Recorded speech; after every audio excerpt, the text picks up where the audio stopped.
The final week of December ushers the National Football League into its playoff season. And in Bloomington, Minnesota's Metropolitan Stadium, fans of all shapes and sizes gather in a ritual that is a commonplace in Minnesota. The Vikings have qualified for the playoffs for the 7th time in 9 years, and it was a spirited hometown atmosphere which greeted Bud Grant's Vikings, a team which many felt to be the most awesome purple gang ever assembled. The Vikings had rolled up 12 victories, and as defending NFC champions were never seriously questioned as contenders, a sharp contrast to today's opponent, the Dallas Cowboys.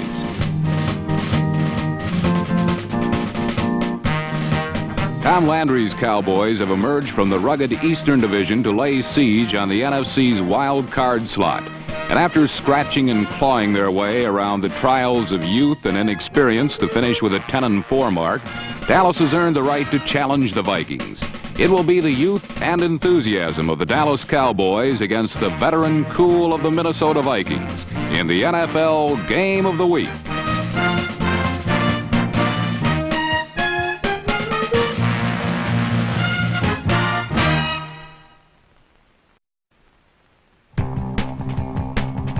The initial problem for Dallas was that of rooting out the NFL's top-ranked defense, and to that end, the Cowboys' plan of attack called for a quick opening ground game, a plan geared to pop Cowboy backs free for short yet steady gains.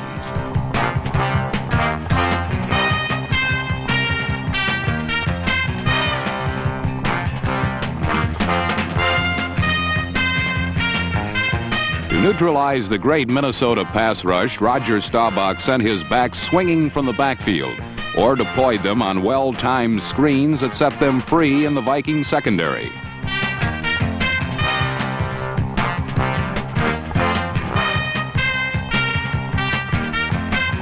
However, a penalty negated the Dallas strategy, and then a blistering pass rush forced Staubach to settle for something less than a first down, ending the Cowboys' initial possession in failure.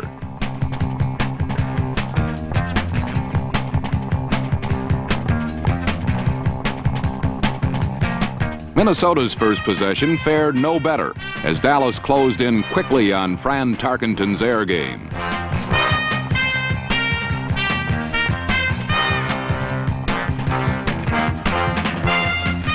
When things got tight on the shorter throws, Tarkenton went to his deep threat and very nearly cashed in on a long-range shot to wide receiver John Gilliam.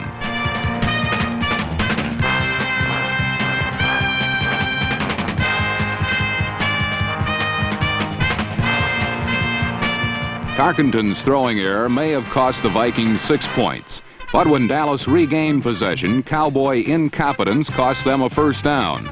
And the tension of the playoff game was beginning to manifest itself in the form of fundamental errors by both teams.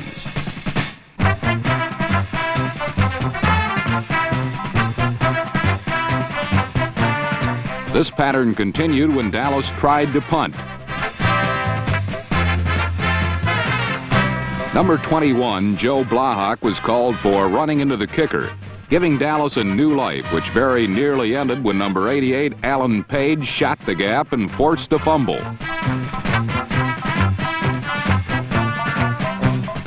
Though Cowboy guard Blaine Nye recovered, the lost yardage forced Dallas to turn the ball back to the Vikings, where Fran Tarkenton looked to his ace in a hole, running back Chuck Foreman. But Dallas, too, was looking for number 44. Foreman was a marked man, and his gains minimal, as Doomsday drew a bead on the multi-talented back.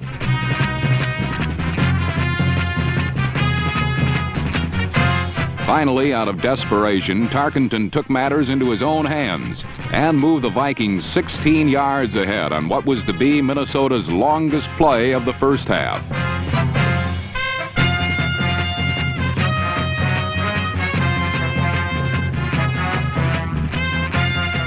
Tarkenton's timely jaunt gave the Purple Gang a first down.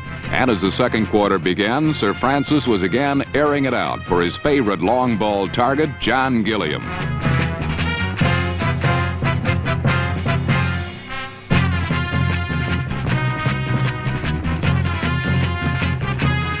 Only a spectacular save by Cowboy cornerback Mark Washington prevented a Gilliam score. However, when the Vikings were later forced to punt, things began to look up for Minnesota as a routine punt turned into a maddening affair for the Dallas Cowboys. Thinking the ball had been touched by return man Cliff Harris, number 67 Pat Donovan tried and failed to grab the football. Minnesota recovered and was awarded possession on the Cowboy 4-yard line. The Cowboys claimed that Harris had not been given ample opportunity to field the kick. Yet, in a replay, it appears as if Harris was perhaps trying to draw the interference penalty more than catch the ball.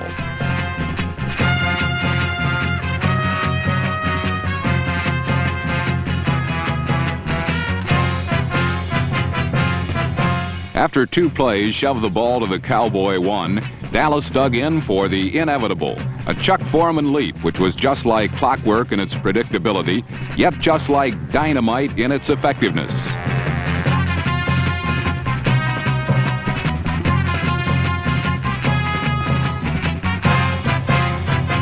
Much to the chagrin of the Cowboys, the Vikings had drawn first blood. 7-0 by virtue of the game's first turnover, and Minnesota fans were going ape.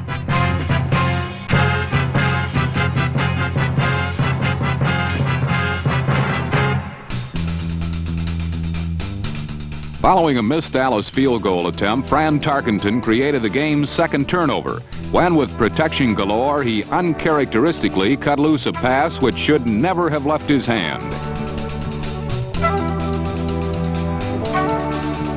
Cowboy cornerback Mel Renfro grabbed the errant Tarkenton spiral, kept both feet in bounds, and awarded Dallas another chance to move the football. From his own territory, Roger Staubach went to work, and on the strength of 2 short completions to Gold and Richards, sailed the Cowboys into Viking land.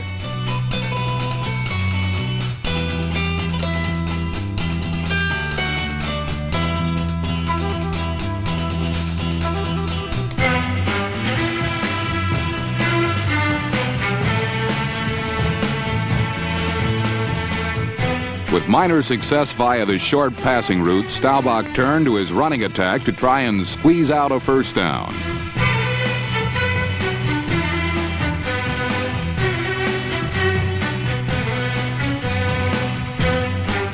Number 21, Doug Dennison, tested the Viking middle on 3rd down, but came up short. The distance needed was small, and a measurement revealed that it was only a matter of inches. So on 4th down from the Viking 24-yard line, Dallas decided to gamble, and Minnesota tightened up to snuff out the uprising.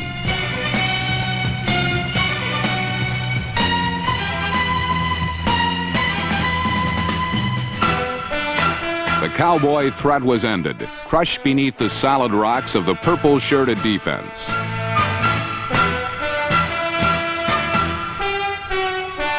However, in the waning minutes of the first half, Dallas again started to prowl as Staubach generaled the Cowboys on plays like this screen to running back Preston Pearson, number 26.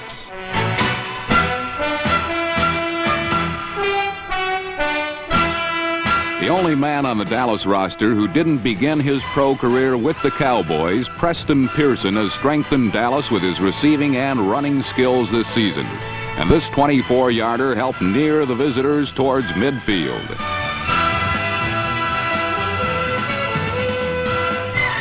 But the final Cowboy threat went the way of all the others, as Minnesota received the big plays that they needed to turn back the Dallas attack.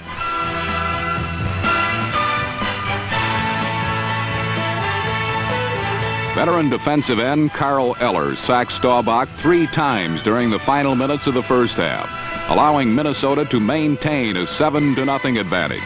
It had been a conservative, head-knocking first half. Yet on display were glimpses of the big play excitement which both clubs are capable of producing. And with but 30 minutes remaining, the outcome was still in serious doubt.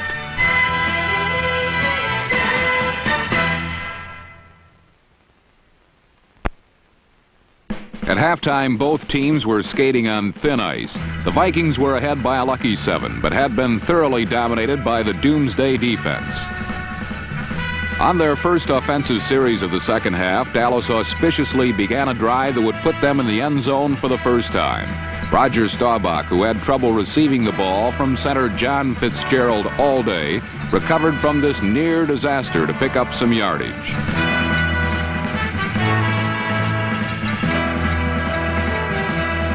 Then on third down, Roger took a very quick, deep drop designed to thwart the Viking rush and passed to Preston Pearson for a pickup of 14 yards.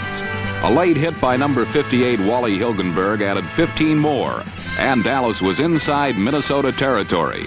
On the next play, after a fake to Doug Dennison, Staubach found Billy Joe Dupree surrounded by nothing more than cold air, and the big tight end rambled to the Viking 19. With the purple gang reeling, Doug Dennison slid through the right side for 10 more yards. Then 2 plays later, with tremendous acceleration, Dennison knifed into the end zone for the tying touchdown.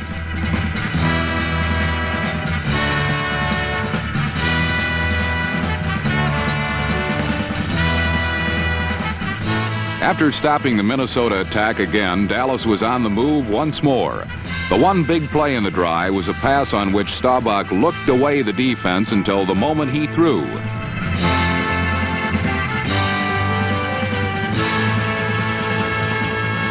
Robert Newhouse was the recipient, but Nate Wright came up fast to make the tackle.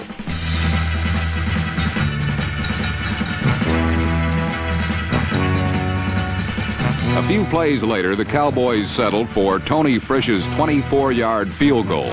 But for the first time today, the score reflected the dominant team as Dallas went ahead 10-7.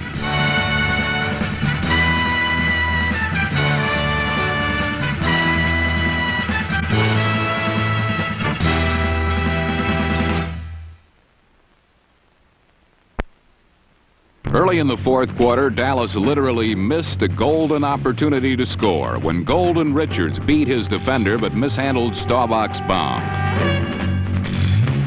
At this point, Minnesota took over, and for the first time and only time today, resembled the well-oiled machine that normally is the Vikings' offense.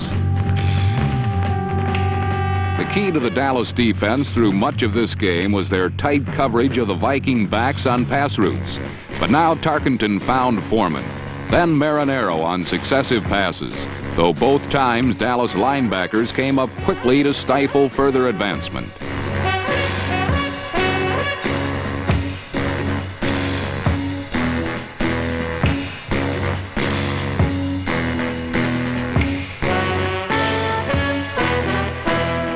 The next time Tarkenton tried the circle pass pattern, Foreman took advantage of the close coverage and got loose for additional yardage deep into Dallas territory. Then Tarkenton tried trickery, a halfback reverse to McClanahan that worked for 13 yards.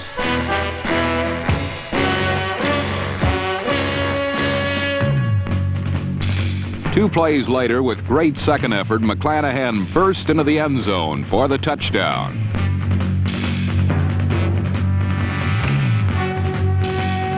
On a beautifully conceived series, Minnesota had regained the lead 14-10. With just over 5 minutes remaining, it was up to the heralded Viking defense to put away the game. Both teams exchanged punts, and with 1:51 showing, Dallas began their now infamous pressure-packed drive.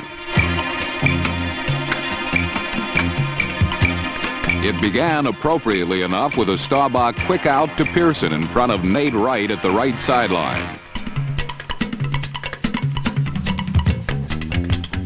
But with a first down, the poor center snaps that plagued Staubach throughout the game occurred again, and Roger was downed for an 8-yard loss.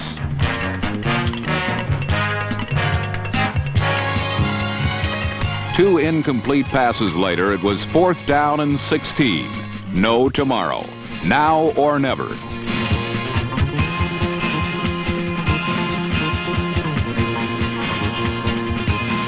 From the shotgun, Staubach arched a high pass to the right sideline, which Drew Pearson caught before going out of bounds.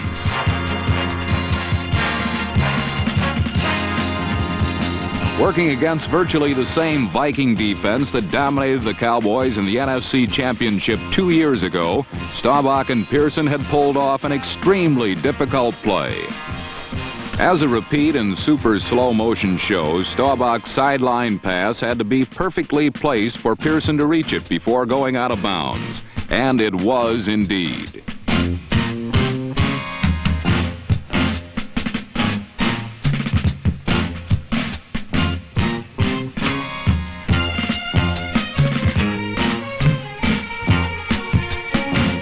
If ever there was a clutch performance in a crucial situation, this was it.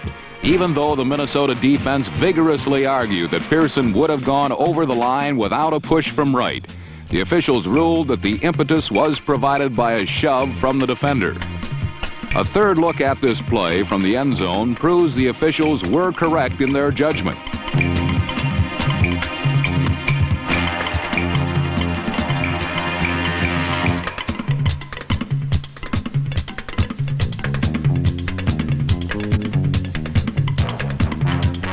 The Cowboys had a desperately needed first down and new life at midfield, but only 37 seconds remained and Dallas was 50 yards away.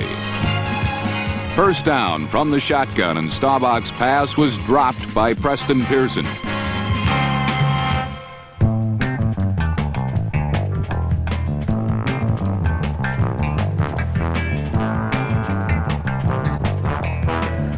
Second down now with 32 seconds and 50 yards standing between Dallas defeat and Minnesota victory.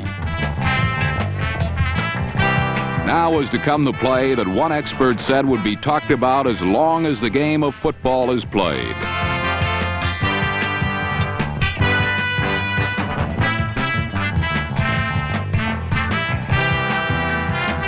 Incredibly, unbelievably, the Cowboys had scored on a miracle play. As Roger Staubach said in the locker room, it was a Hail Mary pass. I threw as hard as I could and prayed. Minnesota didn't share Staubach's jubilation and claimed there had been offensive interference by Pearson on the play. Let's take another look at the controversial touchdown from a unique vantage point in the end zone. Once the ball is in the air, both receiver and defender can go for the ball. And in the opinion of the officials, that is just what occurred.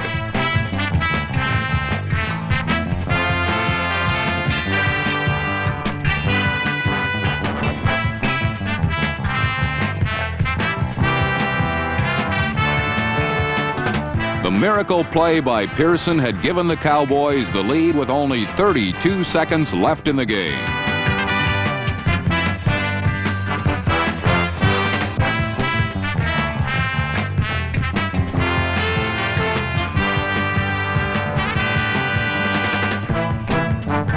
With one final look at the sensational play, note that immediately after the catch, an orange was thrown on the field. Many television viewers thought this was a flag to denote interference. It wasn't, and the score was now 17-14. There was an unsportsmanlike penalty on the Vikings after the touchdown. Thus, Tony Fritsch's kickoff came from midfield and pinned the Vikings deep in their half of the field on the 15.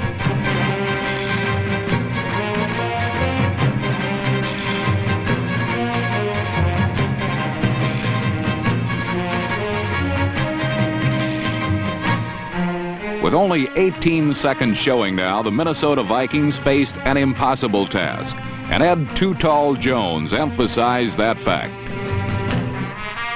Here occurred, however, a distasteful incident which diverted the focus of the game from the field to the fans. Armand Terzian, the field judge, was felled by a bottle thrown from the stands, and the game was suddenly transcended by something far more important. Luckily, Terzian was able to leave the field under his own power, but it could have been far more serious an injury.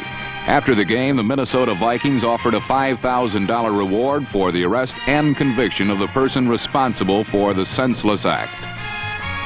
When play resumed, Minnesota's final chance was ended in appropriate fashion by the doomsday defense that had so thoroughly dominated the day. Amazingly, the Dallas Cowboys in a rebuilding year would play in a championship game. Tom Landry had said he hoped his team wouldn't drop too low in the standings due to the fact that key veterans had been replaced by 12 rookies on the roster.